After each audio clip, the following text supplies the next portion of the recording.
Good afternoon. We're here with Kattawe Henry. She is the Human Rights and Anti-Racism Advisor at Brock University, and she's taking time out of her busy afternoon to help us celebrate Black History Month. So Kattawe, wonderful having you. Thank you. Thanks for having me.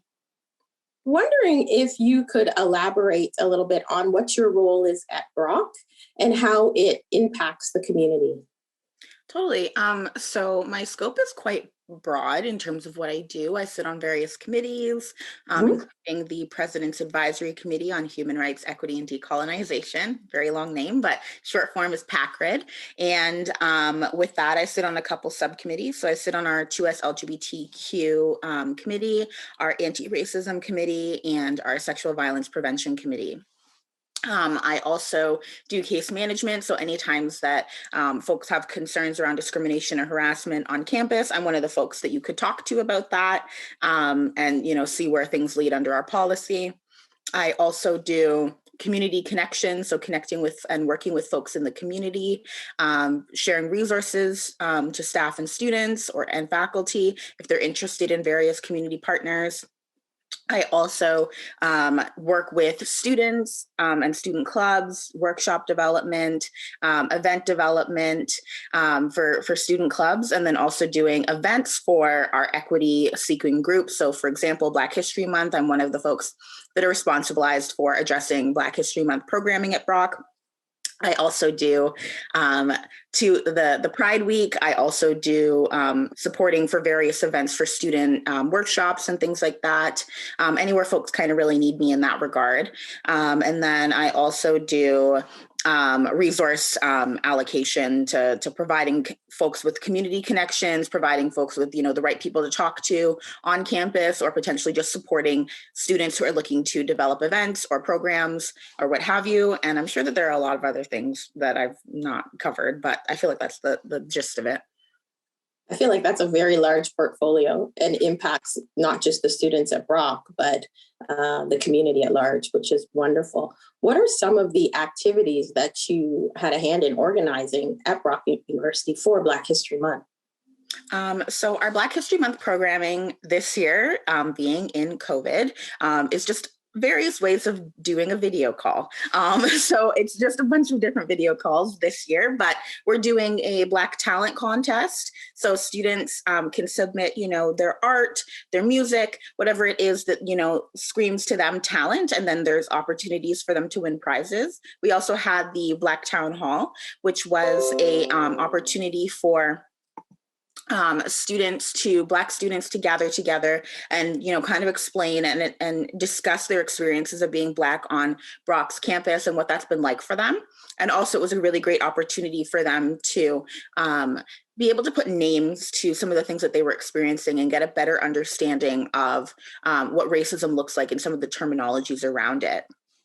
We also have had a series called Black TV Talks, where every Wednesday we've had 2 episodes of 2 shows that center around Blackness, or episodes of shows that centers around Blackness. And then we watch together with the students through teleparty. And then afterwards we have a conversation about what we saw. So we had just one of those this past week.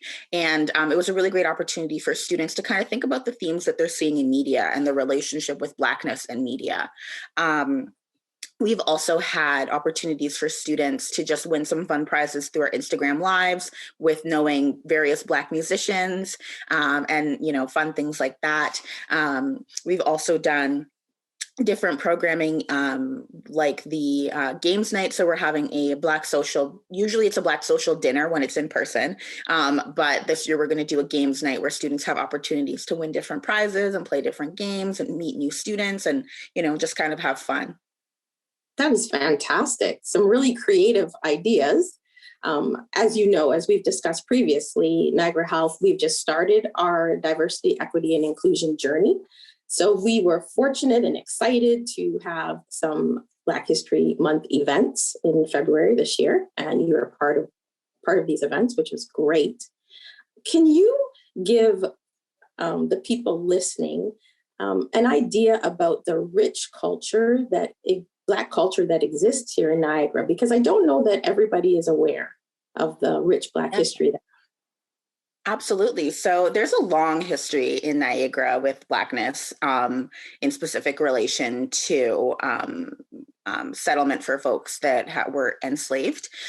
So, for example, Harriet Tubman used to live in St. Catharines for 10 years, which is, I think, something that folks aren't aware of. She had a home on North Street, and there used to be actually a black town in St. Catharines, which is also really interesting to know that a lot of folks felt safe enough to settle here, and raise families and whatnot here.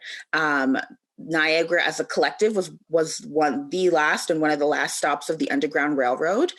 So there's, I believe, 2 Black churches in the area, and the one in Niagara Falls, I believe, is the one that actually you can go down into the basement and see where the folks came up from literally the Underground Railroad, which is so wild.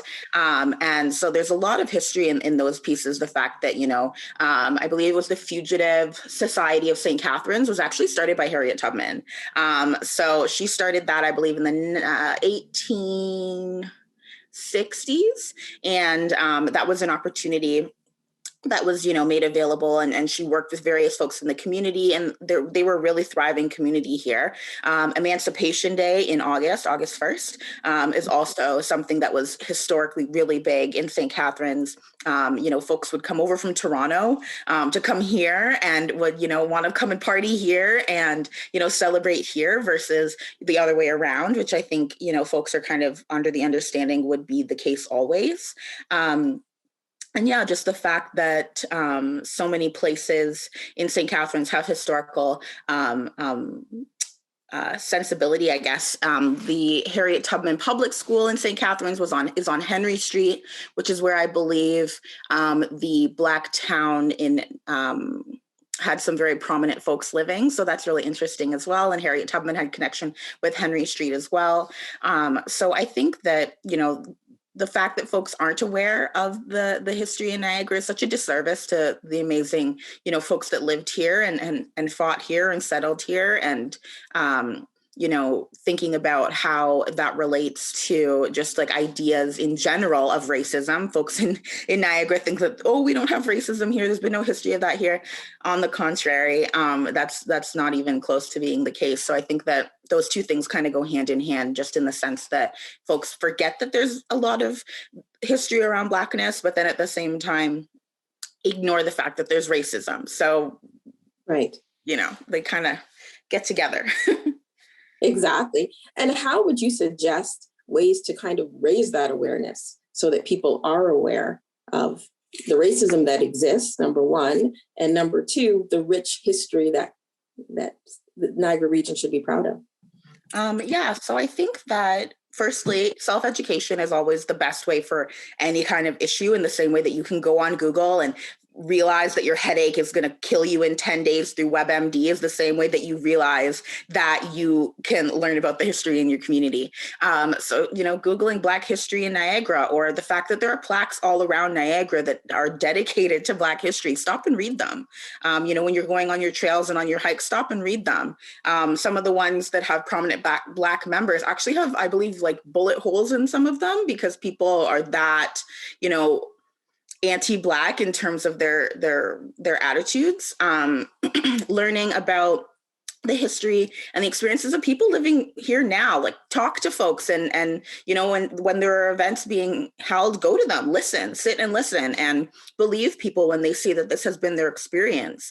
Being in the healthcare sector, for example, what stories are we hearing from our Black and brown patients of color? Like I'd be really interested to know if folks are actually believing folks when they say, hey, this happened to me, or these are the attitudes that I'm experiencing, or I have this fear due to X history with this community. I think that those are some of the ways to kind of lay that foundation, and just be open to the fact that you might not know everything, and that's okay, and that's fine, but you can do something about that. You can change the amount of knowledge that you hold, the amount of understanding that you hold. And if you feel like there are gaps for things, maybe that's intentional, and start questioning that as well. I think those are great suggestions. And I agree. People need to start to ask those questions and encourage that dialogue. Definitely a way to impart that knowledge and to really push the agenda of diversity, equity, and inclusion, which is so important.